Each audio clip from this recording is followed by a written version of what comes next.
Welcome to Spectacle on Television Nigeria. I am your host, Daniel Atai.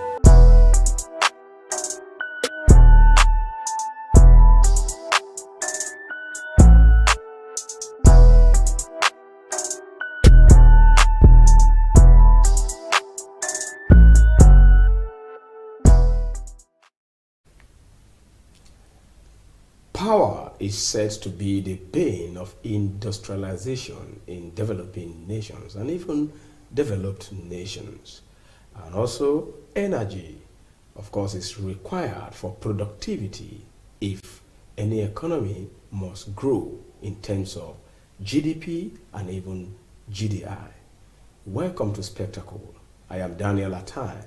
Today, we will still be providing solutions to the Nigerian power sector, the crisis rocking the power sector, ranging from financial crisis to distribution crisis.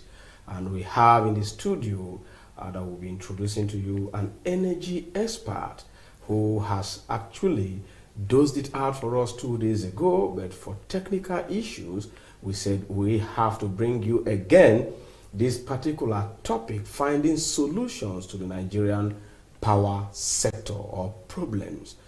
We'll take a short break and we will come back. I'll introduce him to you and he will give it to the federal government and the distribution companies that we have in the country. Please stay tuned.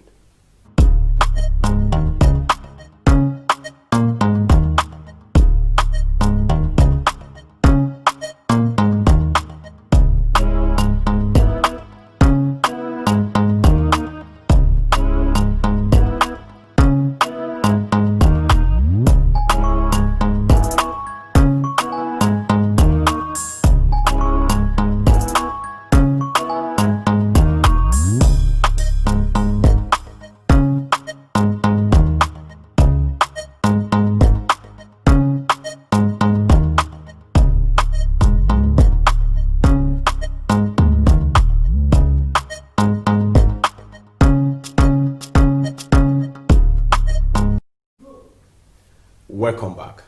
Like I said, I have in the studio Engineer Duru Ogozie. Engineer Duru Ogozie is an energy expert on power and environment. Please welcome to the studio, sir. Thank you so much. It's nice having you again. Well, technical hitches, they can do anytime. Oh, of course, thank you. So we promised to set agenda for the federal government as he is in the studio this afternoon, to give it out to the FG on what we must do to ensure that the quagmire in the power sector is resolved. And before he commences his analysis, we'll take a background reportage with this clip. Please enjoy it. Why tariff increase won't solve power sector woes. Under two clauses, financial crisis looms as discos fail to remit 123.1 billion naira. And again, agencies, parastatals yet to defray over 100 billion naira bill. The financial crisis rocking Nigeria's electricity sector might not abate despite the move by the federal government to increase tariff next month. Privatized in 2013, to reverse epileptic power supply and survive without overdependence on government resources, the sector has been bogged down by a financial crisis involving over 4 trillion naira. The federal government had spent about 2 trillion naira to subsidize electricity consumption in the last 5 years. But current economic realities are bad. Over 10.8 trillion naira has been approved for borrowing in the last 1 year alone. This is coupled with the challenges posed by COVID-19 and the crash in the price of commodities. Consequently, the government has been seeking means to exit payment of subsidy in both the petroleum and power sectors. Last week, Minister of Power Saleh Maman insisted there was no going back on the planned increase. arguing that government was burdened by its spending on the sector. Many stakeholders, however, warned that a hike would only worsen the financial crisis in the sector. The collection and remittance of electricity tariff have remained a challenge as the nation's 11 distribution companies (DISCOs) fail to meet the new minimum payment threshold set by the Nigerian Electricity Regulation Commission as a prerequisite for a tariff increase. In the first quarter of this year, the DISCO couldn't remit about 123.1 billion naira of the 156.9 billion naira worth of energy supplied to them by the Nigerian Bulk Electricity Trading Company (NBET).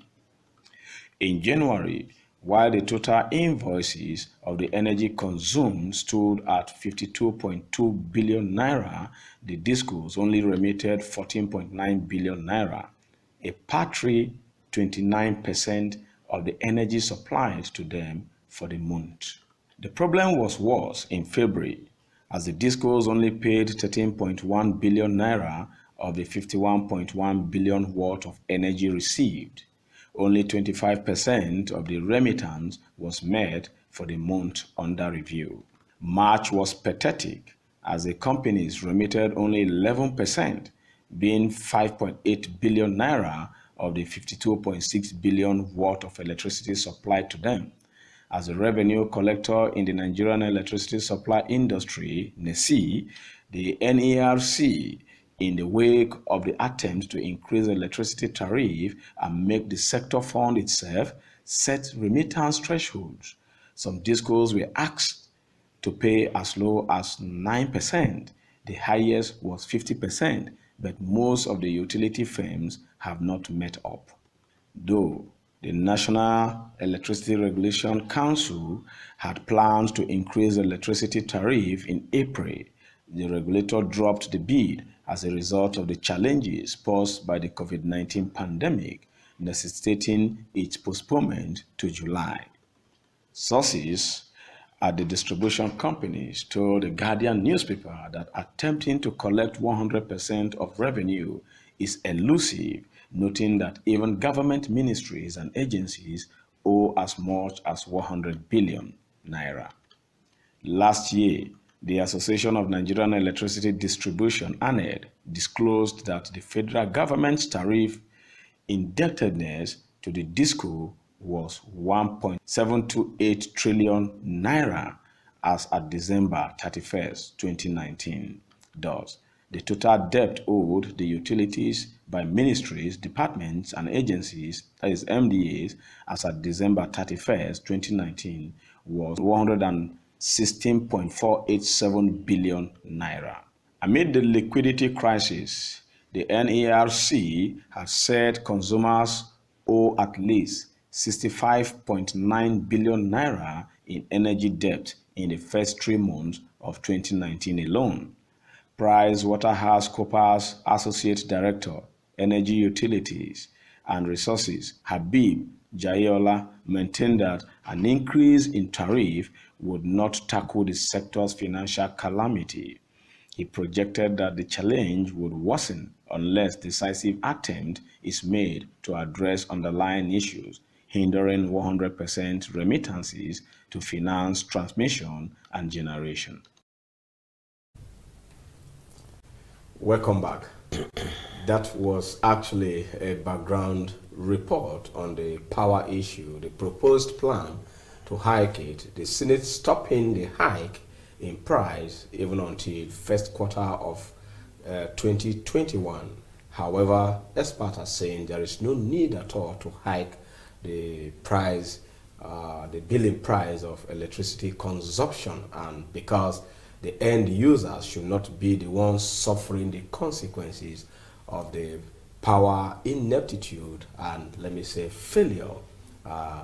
Of course, we have the expert in the studio, one of the experts that we brought to you the other day, because we are finding solutions to the power quagmire, the power problems in the country, because power should drive the economy absolutely, even in entrepreneurship and private sector driven businesses and the economy, power should be much available and adequate.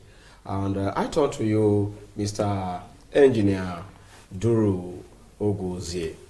Now, you have heard the report, and we don't know. Actually, right now, petroleum pump price has been increased, maybe just by 20 naira.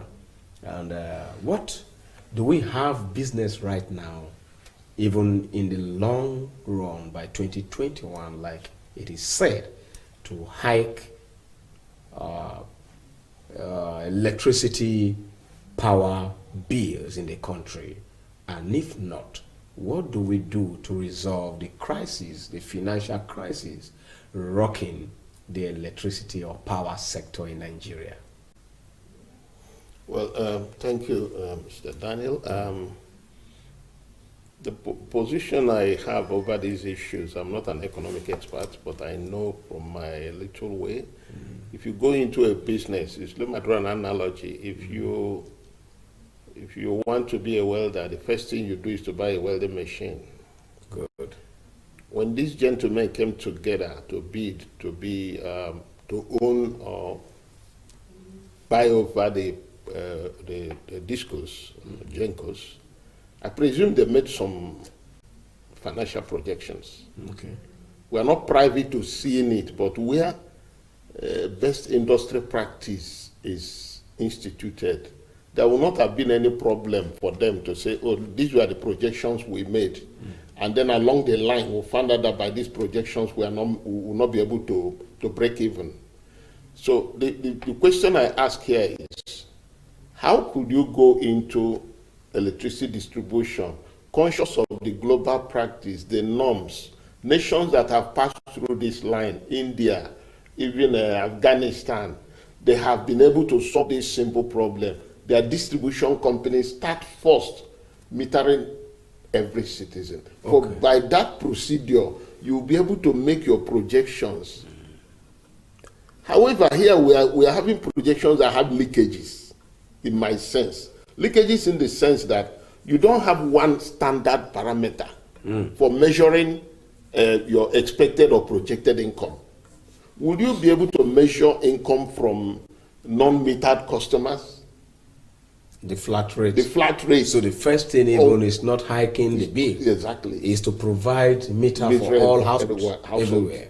Then also, in finding a solution to this, any technology you want to deploy to bring a solution that is amicable to the disco, who needs to make his money, and the customer, who also must be protected from excessive costs, yes, can only be found, how do I call it, justifiable when there is metering. Okay. So the metering will become the interface. Now, the discos have on their own side one instrument they use when they find that the demand for power is so much that the ability to supply is short. It's limited. It's limited. They now put up what they call demand side management system on the supply end. So you can now have outages. Some areas are taken out so that other areas get power. That is it. But they should also know, just as them who on the supply side making the money have used demand side management to be able to reach out to a larger number of customer desirous of power. Based on sharing formula. So that is the demand side management system for the supply. For the supplied electricity. Or power. Now what we are saying now is, Mr. Minister, this logjam can be broken. Okay. Are there necessary laws or regulations to be put in place to elevate what is abandoned? Energy efficiency. Good. First, let me say, what is energy efficiency? It's referring to the utilization of energy in the most cost-effective manner to undertake a manufacturing process or render a service. whereby wastages are eliminated. Okay. And the major primary source, right, Yes. is reduced. So what it now means is the consumer will find it easy to accept, even at the end of the whole arrangement, when meters have been put, and they now want to increase their tariff. Consumer now has a buffer that what is coming to him is that efficient electricity, whereby he doesn't need that excessive amount that brings a burden on him when he wishes to pay his bills. Even if the price is high. Yes. So those solutions first before hiking the price. First of all, meter everybody. Then secondly, then allow customers or brainstorm. You get NEC. If you go to NEC's office, they have a billboard there written, it is NEC's responsibility to ensure that consumers have efficient electricity, all that. yeah. But it's not been put in practice. It's written on paper. So it's NEC. The energy efficiency is supposed to be the responsibility of the NEC. NEC is National Electricity Regulatory Commission. Okay. And then and they are the people midwifing the tariff issues also. And since they are not doing their job, who's the one to place the consequences on the consumers? They place the consequences on consumers. So within the balance of consumers, our belief is that NEC is an extension, more friendly to the discos than the consumer. Whereas global NEC operations are such that consumer interest is primary. Without the consumer paying, we're not talking here. Nobody is even talking of you receiving anything. So the consumer should be respected. And the feelings of the consumer must be taken into cognizance in this. And instead of the NEC, yes, the regulatory agencies or commission should be on the side of the consumers, the end users. They are rather on the side of the disco. Of the disco. And somebody tells you somebody's paying a bill. The consumer has no money to give. But I'm not saying anybody is corrupt here, but this is what, because when you see the level at which considerations are given to, if you look at what went on with the Senate, NEC had already gone out, did all the survey across the country, and came out and stood in the front to push that this increase must be. This is terribly funny. So they were like spokesmen of the discos. Yes. When in reality, they should be independent. Let them tell us one single thing they have done for the consumer that is worth celebrating. All right. In that regard, how could we or the FG breaks this monopoly of the discos or perhaps the gencos so that we'll have adequate distribution of power? Because from what you are saying now, it means if some immediate solutions are not given or recommendations are not done, it means the consumers, especially the end users, will decide of or the nearness of being free from this kind of problem is not even at sight. So how do we break, how could the FG break the monopoly? Or, because you said the other day, that it's like the disco, they held the FG on the testes and then threatened to crack it anytime. Yes. And could that be why the NERC, the Nigerian Electricity Regulatory Commission, is on the side of the discos and gencos? So how do we break the monopoly? I suspect something. Some very legal minds have looked at the document, the agreement with the federal government represented by BPE and the discos and gencos, and found out that there's a lacuna. There is an opening for if the pushing comes to be shoving and it becomes a legal matter. Somebody had shared an opinion that the government cannot reverse the privatization. That it is impossible to reverse. Because of the agreement. Because the agreement is skewed in favor of the discos and gencos.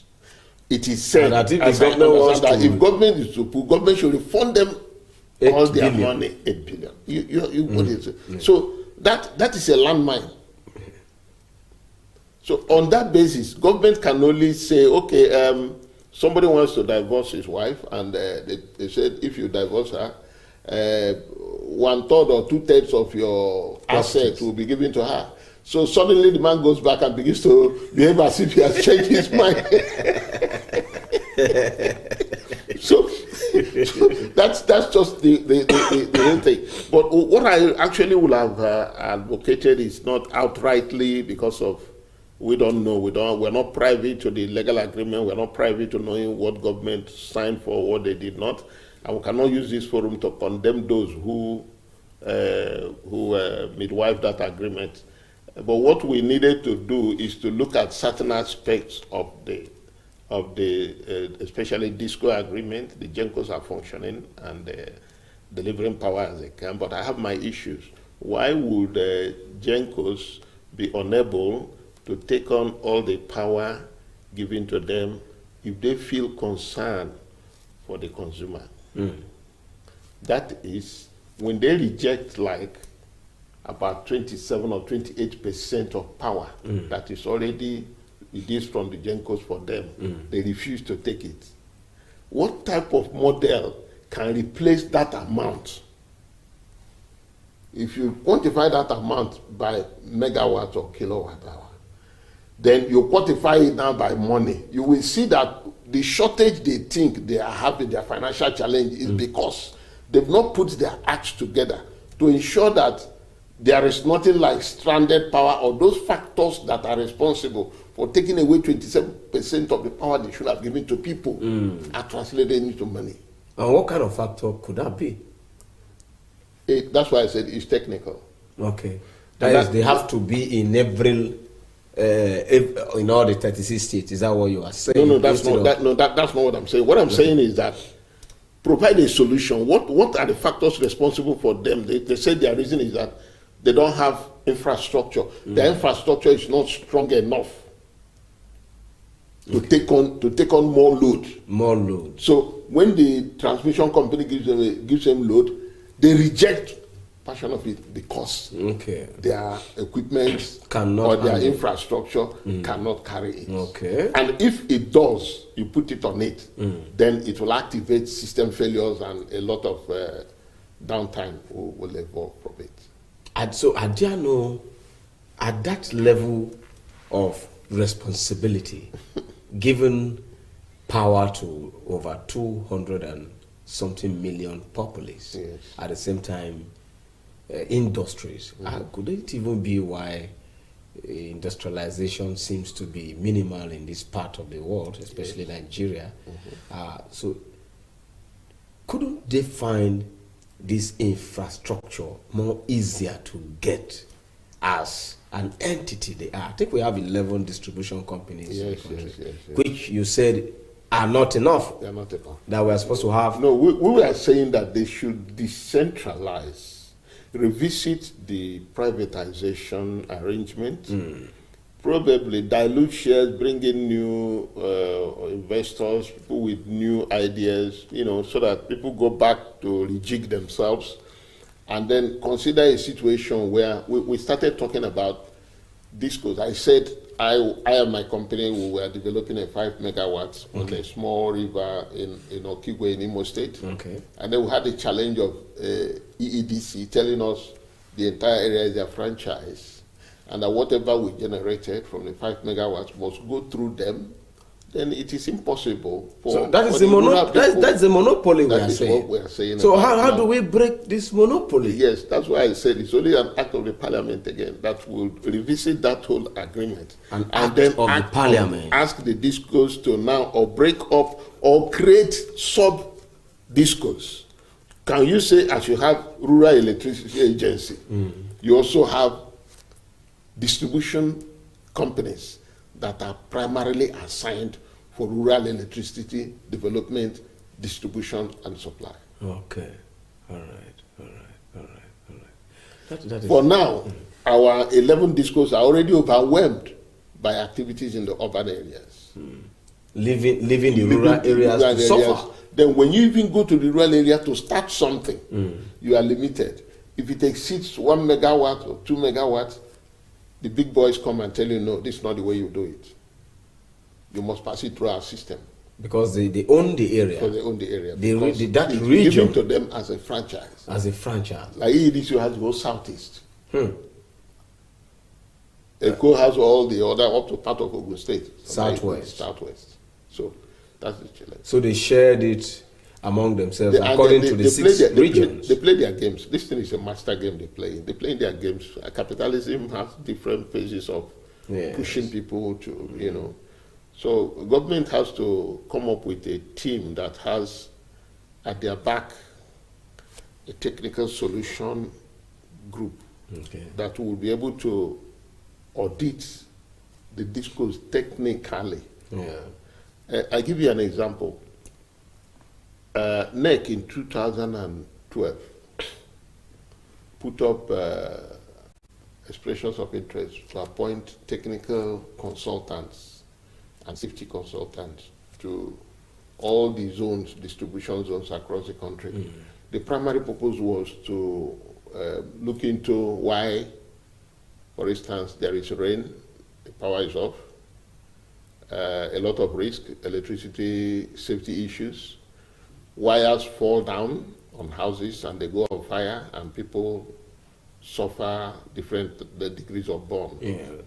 Now we have had a lot of such incidences happening.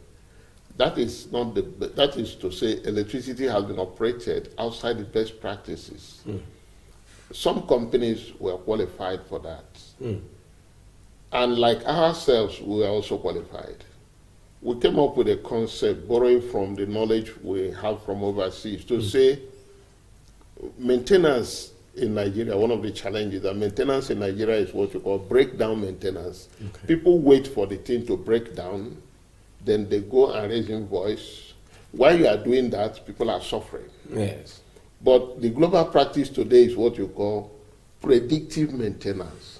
Now, if you cannot even predict, you cannot prevent. Exactly. So predictive maintenance should be at the forefront.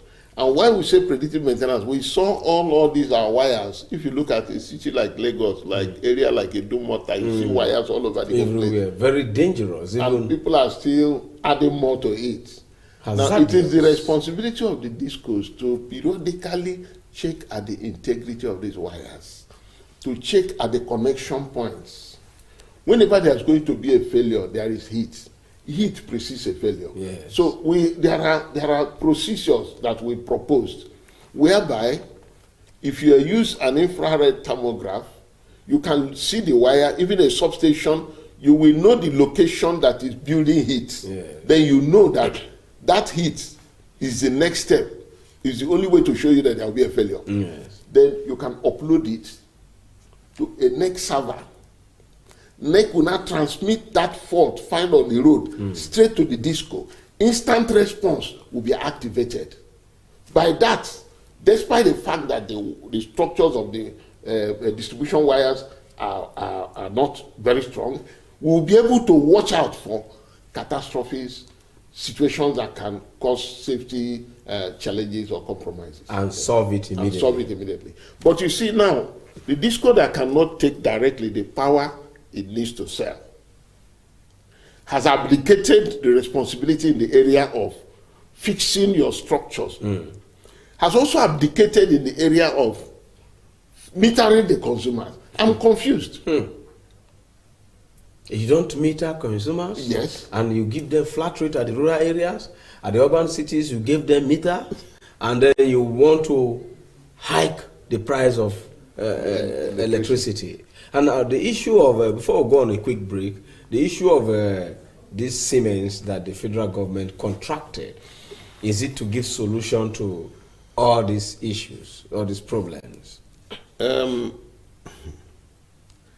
think NEC, Siemens has come, but I also remember that part of the general problem is our grid system. That is weak. Even if this contract were to strengthen the grid, it will help us a lot eliminate certain issues of system failures and power outages that have impressed themselves and made a nonsense of all the whole thing our engineers are doing in the power sector. So how many grids do we have in the country? We have one. Only one grid? Yes. National grid they refer to is the one that connects anything you do grid. Go straight for the put it at Oshobo. I don't know whether it is virtual now, but that's where you have your SCADA systems that connect all the sections and determines the way loads go, where you take loads to, where you don't take loads to. So just one national grid? During Jonathan, they were talking of a super grid, which will have transmitted at a higher frequency. But today, we don't know. It will have transmitted at a higher voltage, much higher voltage, and then reduced more minimally system, what you call transmission losses. Did Jonathan install the grid? They did not, but they took some people came from abroad and did some studies, and at the end of the day, it never saw daylight. But I don't know the fundamentals from where Siemens wants to deal with this issue. I don't know.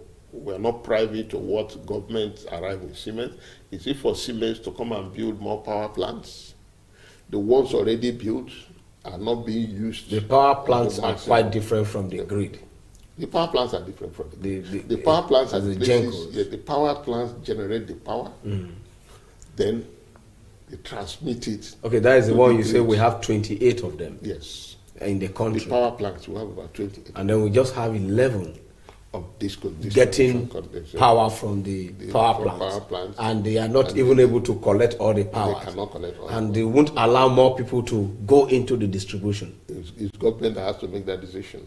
Either by parliamentary act, okay, or by executive fiat. All right, we'll take a short break. I think this is very interesting because we have to know the problems and then offer solutions, like the expert in the studio is doing that, Engineer Duru Ugozie, an energy expert in terms of power and environment, energy efficiency. Please, thank you very much for coming on today's show. We will still continue after this short break, and please stay tuned. In environment of Guzape, Abuja FCT, TVN, as it is fondly called, caters to a wide variety of audience via carefully orchestrated mind-blowing programs in the areas of fashion, business, politics, entertainment, religion, movies, food and health, culture and lifestyle, events around the globe, sports and foreign news. Whatever your inclination, we've got you completely covered with programs like Issues of the Moment, The Patriot, Daybreak Nigeria, Matter Africa, TVN Business Time, Healthy Living, From the Cradle, Stay Inspired, Entertainment Gist, Movie Hour, Hits Paradise, among others. All designed to keep you thoroughly informed, entertained, at the edge of your seats and yearning for more. A tour around our domain will reveal a highly dedicated staff force and a state-of-the-art facility and equipment for high-definition quality broadcast, making our station your #1 choice in advertising your business and propagating your ideas. We are currently on Nigecomsat doing our test transmission for takeoff in the nearest future.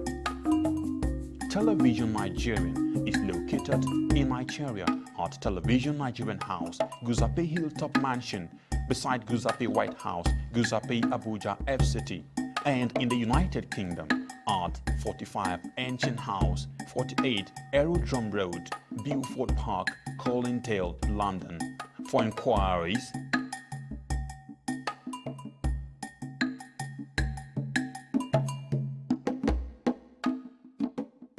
Television Nigerian, broadcast beyond boundaries.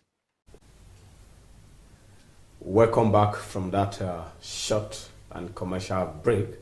We're still talking on spectacle, solutions to the Nigeria's electrical power problems, the many problems facing or rocking that sector.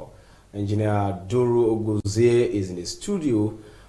He is an energy an environment efficiency consultant, and he's been doing justice to it on Spectacle, and we still have more to get from him. Once again, welcome to the studio. Now,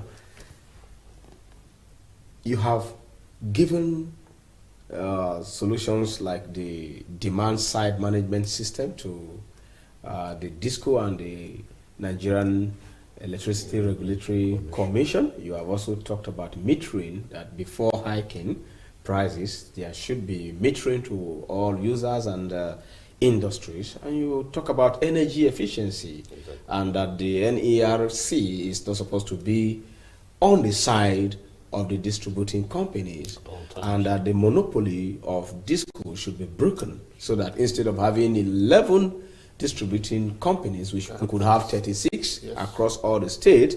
And you talk about the lacuna, the act establishing that business deal between DISCOs and the federal government. There should be a parliamentary injunction or executive fiat in order to break that monopoly. We discussed about Siemens and whether Siemens could break or give final solution to what we are having. But I think from the point you raise here, the energy efficiency area will need private sector-driven mechanism into the power sector, so that either the government now, because the DISCO wouldn't want to do that. They wouldn't want to do that. Because they know that if they do that, they'll be losing at their end. But let me tell you the truth, they're not losing. Okay. From the household, I hope somebody who understands electrical sector is listening. Because this is very painful in the country. From the household part, what we use in the homes are what we call non-linear loads. Non-linear loads. They produce most of what we use at homes. Our fridges, our air conditioners, our microwaves and all that, they are non-linear loads. They produce what I would prefer, the dirty electricity. Okay. Into the existing electricity they have brought in. Okay. So if demand side management and emphasis on energy efficiency is installed in consumer ends, it will wipe away the quantum of these distortions, which we call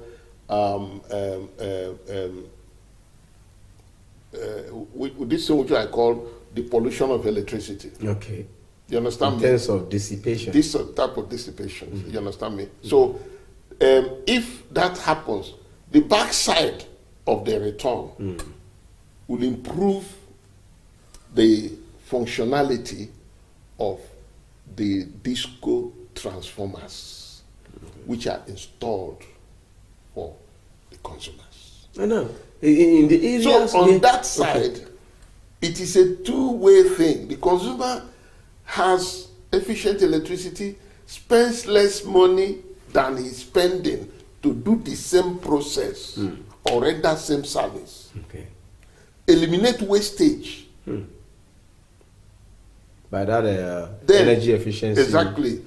Along that package of energy efficiency, what they call harmonic distortion, that creates the pollution of existing electricity, which on the backside affects the functionality and status of transformers. While you see transformers blow, they don't last much. It's as a result of that backfeed from the excess into consumer.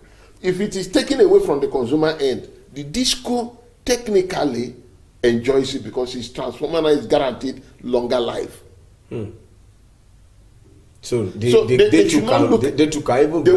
so they should not from look the at energy it efficiency. from the myopic view. Yes. I give you a story. But from the business view, they might be thinking that larger chunk of the fund, since the private interface are going to benefit from the efficiency tools, yes, that this kind of money may not come to them. They are contracting you to bring those technology for them.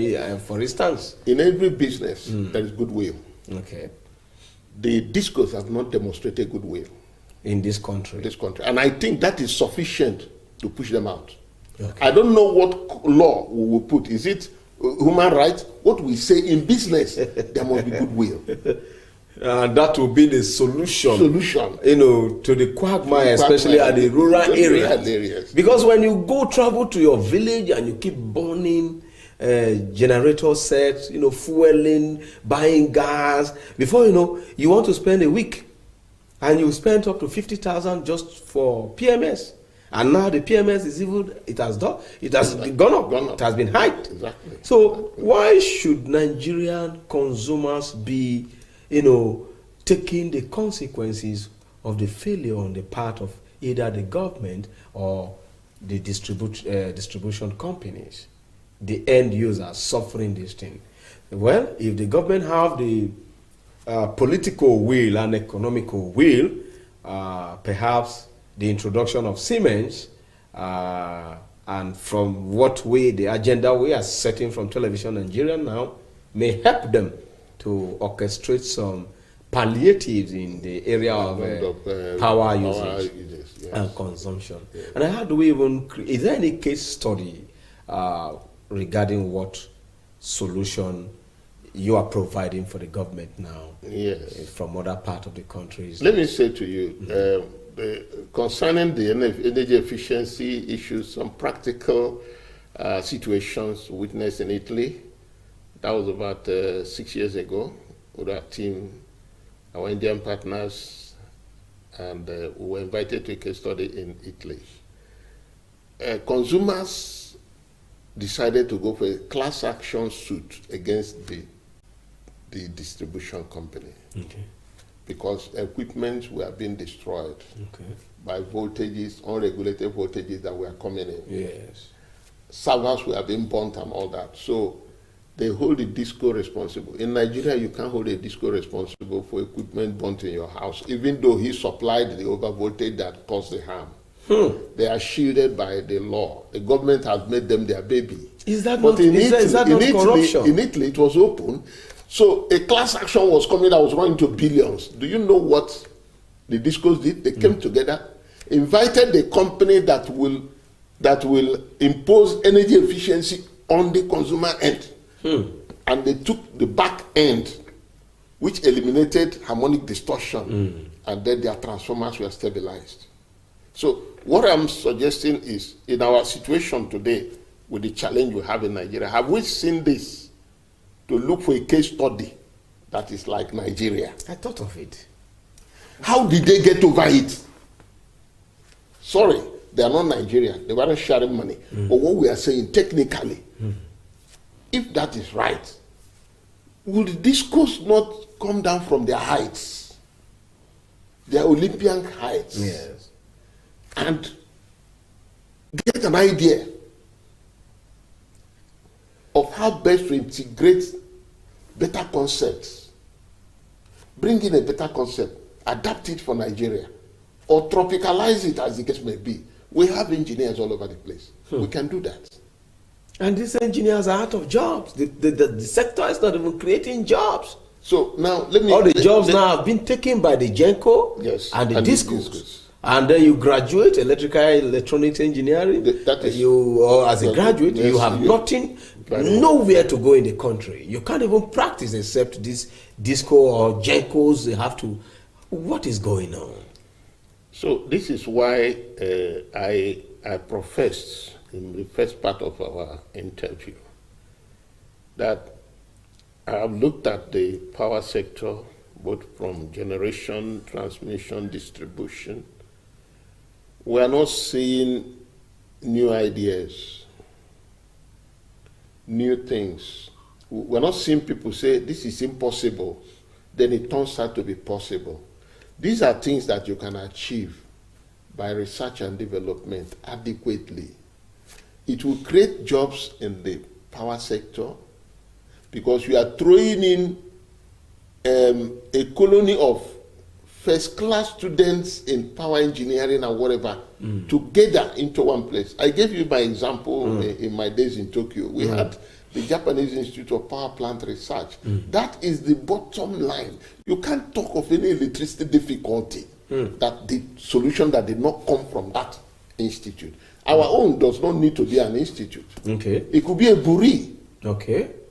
That buri will be a clearinghouse for the Honorable Minister. so that to give the most current information.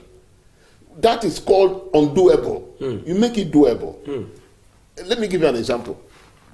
It's not for anyone blowing for himself, but I know when one Minister Wire, who was Minister for Power, Minister of State for Power during the Jonathan regime, and they reported a matter of Kainji Dam, the runoff waters becoming so excessive that the storage was losing the flow velocity needed to generate more power. So they were losing more water than that should naturally have been from the storage system. Okay. And a friend of mine took me and said, hey, yeah, man, you did your hydro, you went to Austria and you worked with Vatek. Can we meet the minister? I went to the minister and they positioned the situation. I took an excuse for him for the following week. And I brought a presentation and I said to him, the runoff river has become a river. Say yes. Then create a diversion canal. Draw a diversion canal of 1 or 2 kilometers. Set a hydro turbine on it.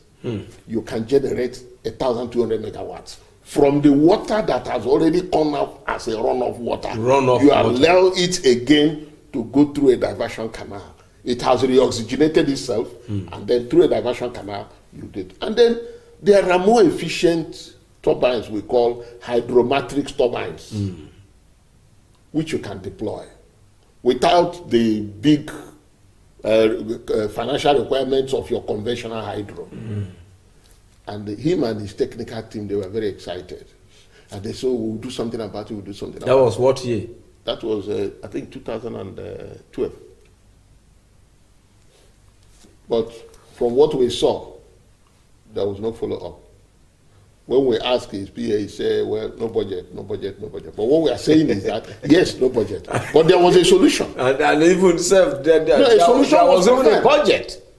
There was even a budget to the power sector. Of course, but not specific to that area. Not specific to that area. But the issue is that... Probably budget to their own pockets and bank accounts. Exactly. So first was that, is there a solution? Because when we met him, he said there's no solution. So a solution came out. So let that be the first one. So now we are saying, power sector, the financials of the discos, what do we do? So should we run mad because discos are crying on financial? We too ourselves who pay, we're also worried. We don't want to pay for service that is not rendered.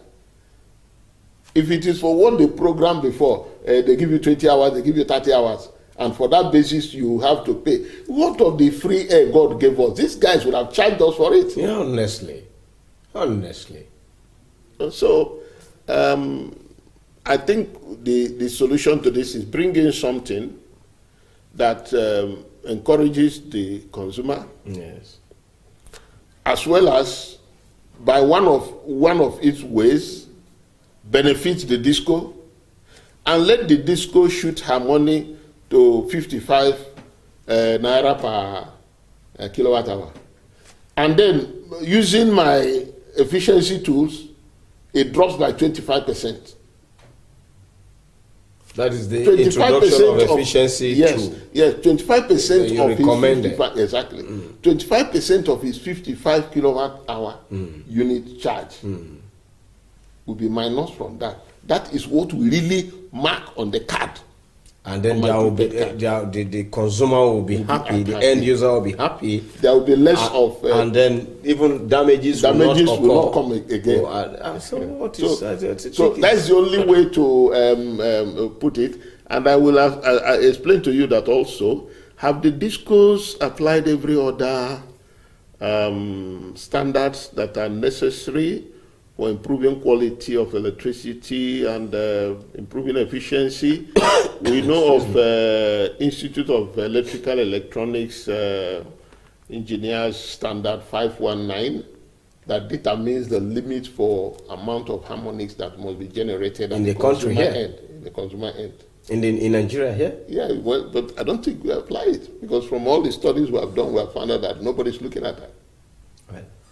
Anyway, thank you for coming on today's spectacle, and I think we'll stop here. You've given enough solutions, and if the federal government are actually interested in solving the many problems facing the Nigerian power sector, Engineer Duru Oguzie, consultant on energy and efficiency on the environmental and power sector, has been in the studio of Spectacle setting agenda for the FG and the discourse. He has said quite a number of things and solutions that if we apply them, orchestrate them to the later, we will be out of the quagmire that have been facing us over 3 decades in the power sector. Once again, thanks for coming. Thank you so much. And this is where we stop. Please do well to follow us on our social media platforms. Drop your comments, like our page, subscribe our YouTube links, and then we are also live on our website, tvn.news. And don't forget, Spectacle is open for sponsorship. We'll take your story to the world for you. Thanks, and I have been Daniel Atai.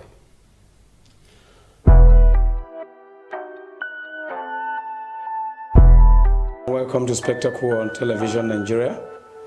I am your host, Daniel Atai.